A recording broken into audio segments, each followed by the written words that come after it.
think we're rolling again. Go back into our attack here. So we want to make the gun even more accurate. So we have a couple more options in terms of attachment slots, the category types, and many options within those categories. So we've already decided that we're going to keep our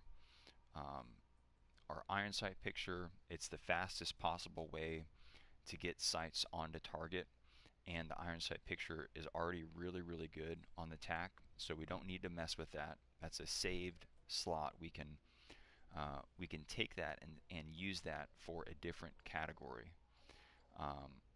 We can use a laser here to improve our ADS time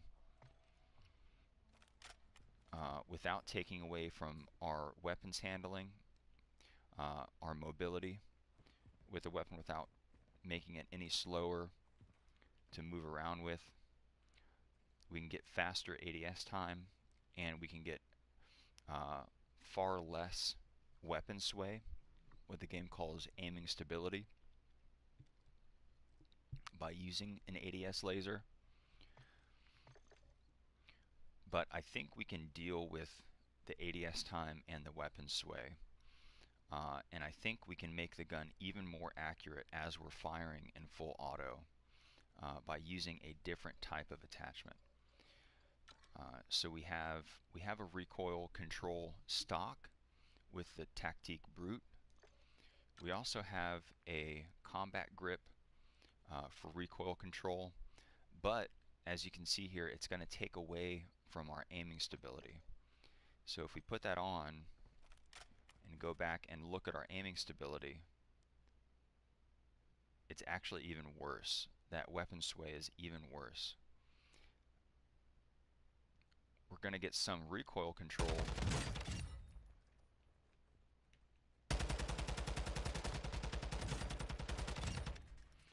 but that weapon sway, especially at range, is going to make the weapon even more unmanageable. So I think our final option is going to be an underbarrel attachment. And there are many to choose from, all the way from a very lightweight commando foregrip or an edge foregrip, an angled foregrip of some kind. We have vertical foregrips. We have bipods. And we even have the grenade launchers, which obviously give you a grenade launcher, but you can see here it also gives you a little bit of recoil control. In this case, recoil stabilization. So we'll go into the grenade launchers later, specifically the drill launchers. But the first thing we're going to do is we're going to write off all of the bipods. And we don't want to use any type of bipod, even on like an LMG. And that's because you're going to be spending most of your time, if not almost all of your time, unmounted. And the bipods are only going to work, I believe, on completely horizontal mounts. I don't think your bipod is going to work for you if you're mounting up. We can verify this real quick, but if you're mounting up to, so a horizontal mount is going to look like this on a horizontal surface like this.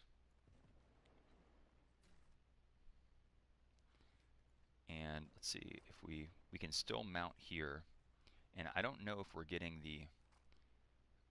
the bipod bonuses. Maybe we are,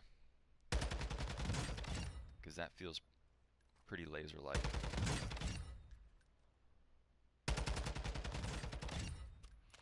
But most of your firing is going to be out in the open like this.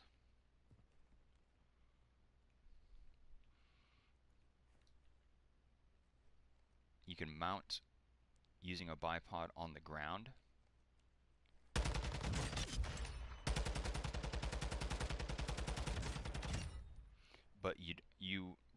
don't want to be mounted ever if you don't have to be. You want to be up and mobile and harder to shoot. So most of your shooting is actually going to be kind of running and gunning. You're going to be out in the open, moving around, changing stances. So that bipod is not doing anything for you most of the time. But the bipod always is taking away, it's always giving you negative stats. It's taking away from your ADS time. It's taking away from your hip walking speed, your aim walking movement speed, your sprint speed. So if you have a really super heavy bipod like this, you're going to be slower generally as you're moving around. And the bipod is only working for you when you're mounted. So if most of the time you're running and gunning, shooting, you know, the bipod is not working for you right now. You're not getting anything from the bipod. You're only getting something if you're mounted up.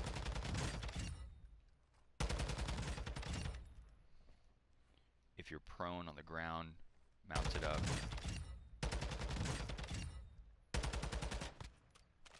So that's the only time the bipod is working for you. So we want an attachment that's going to be working for us most of the time.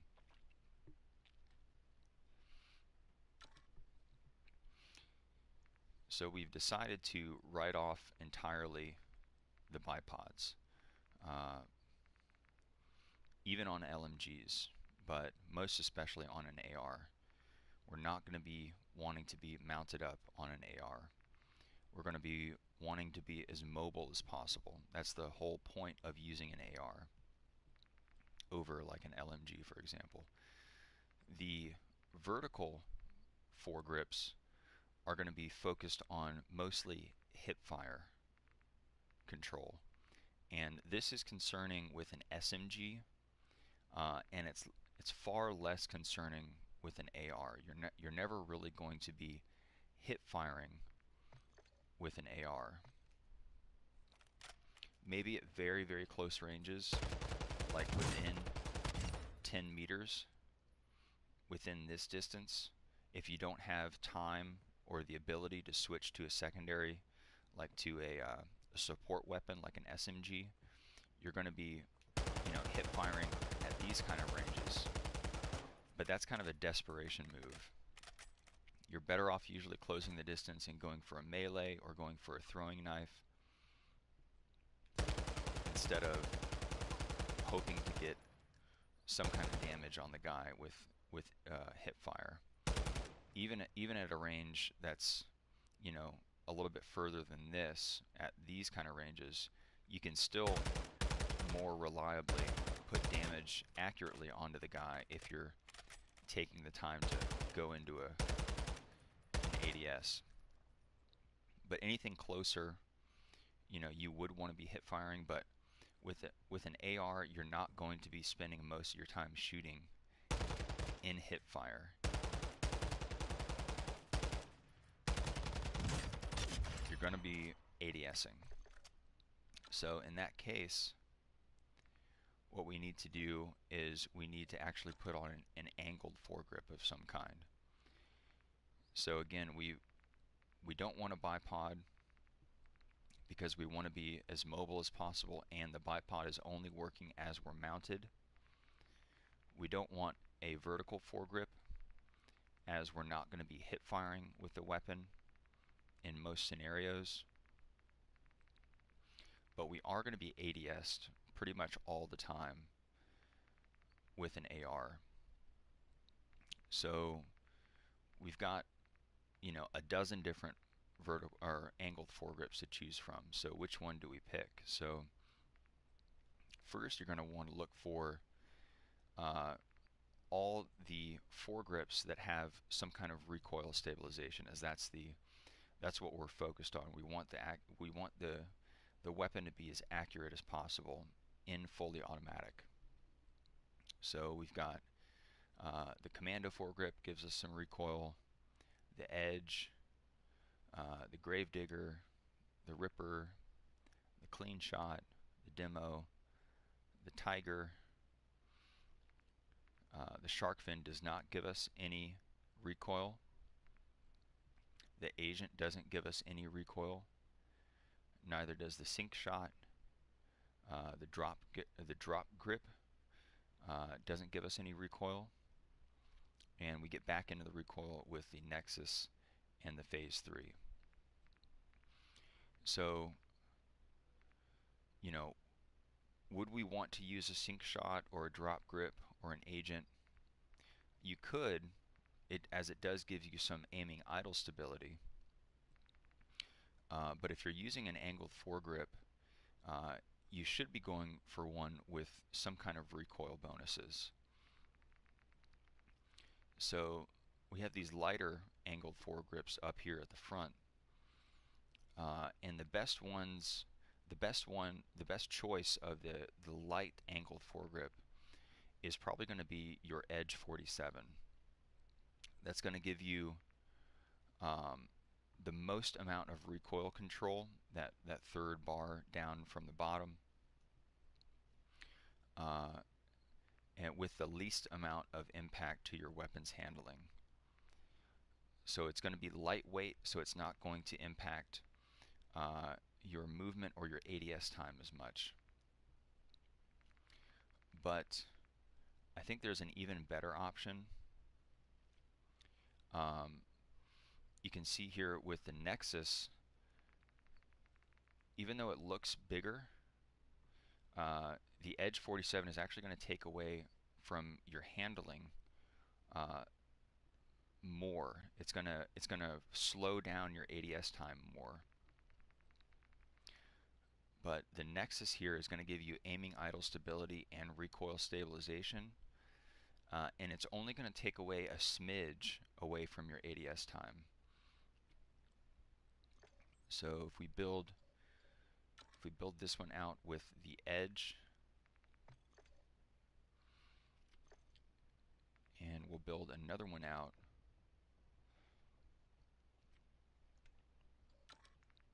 the same way.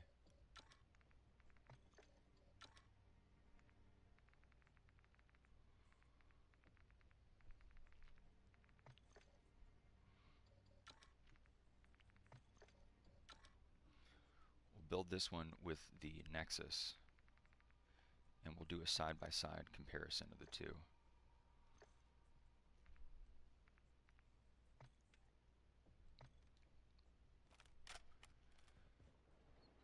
So we'll take a look at the ADS time.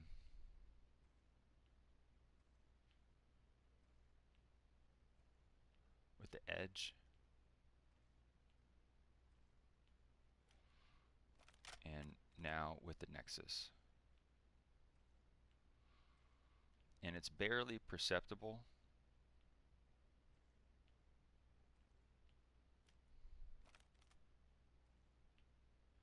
But it is there. The Edge is a little bit slower.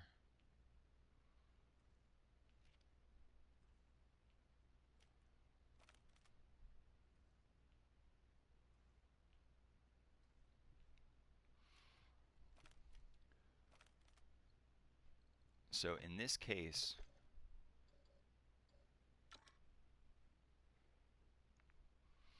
so the Edge is going to give us the same, it's going to give us aiming idle stability and recoil stabilization.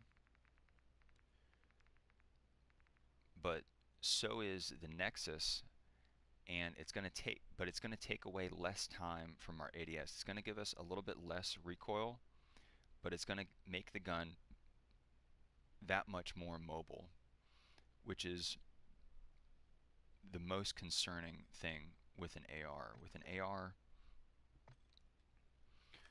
again, you're going to be repositioning, you're going to be putting damage onto a guy, repositioning.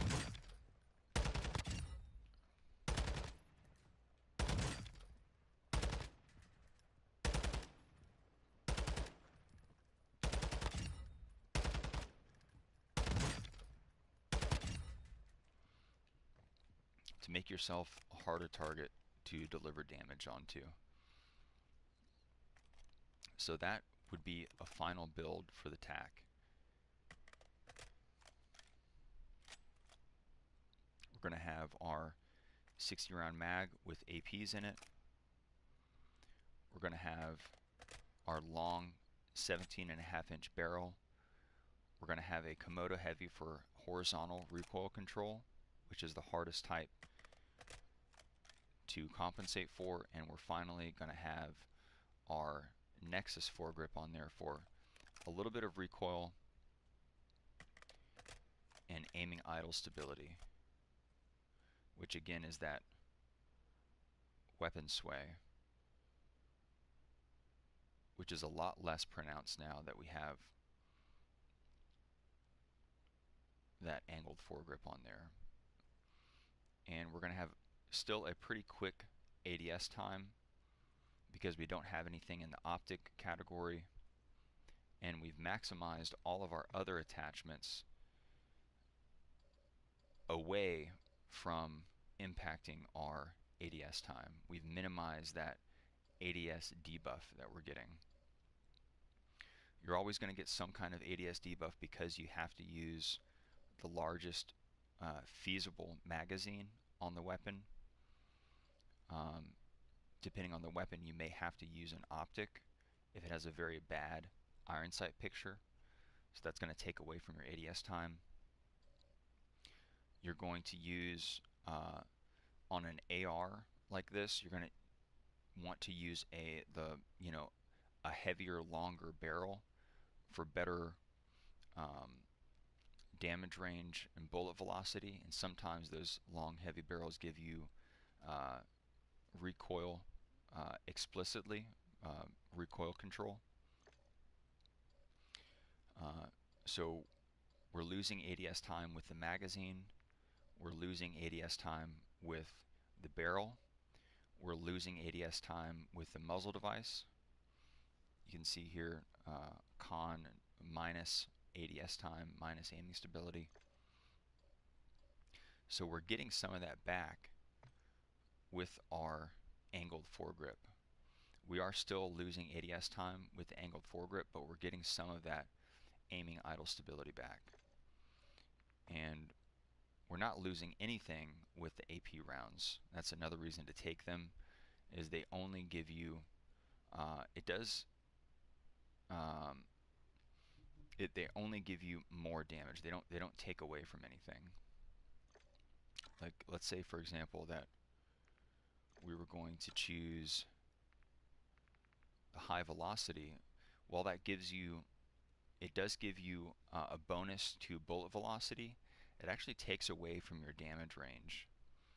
So that's not something that you're going to want to be choosing on a weapon that you're trying to use at medium and long distances. You don't want to take away from that effective damage range at all.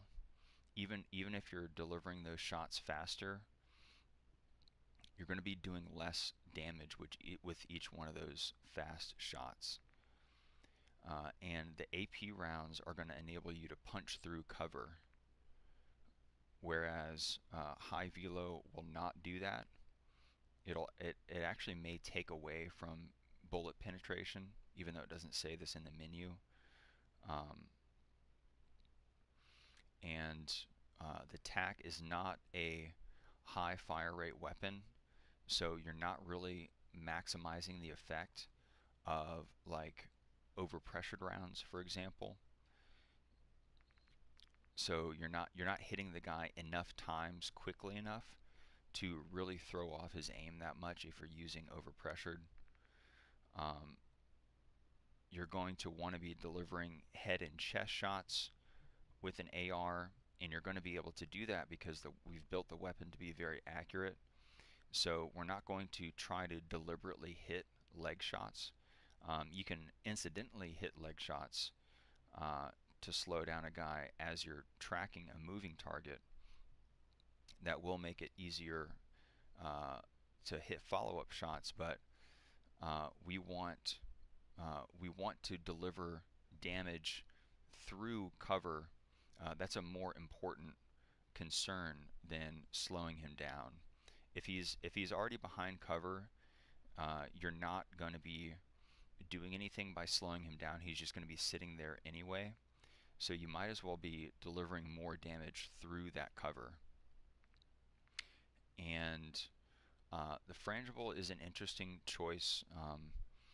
It does have some use cases, but I think you're generally getting more out of delivering more damage than you are delaying the guy's base health regen. This only starts working for you if you've broken his armor already, and this is working for you if he has armor or not.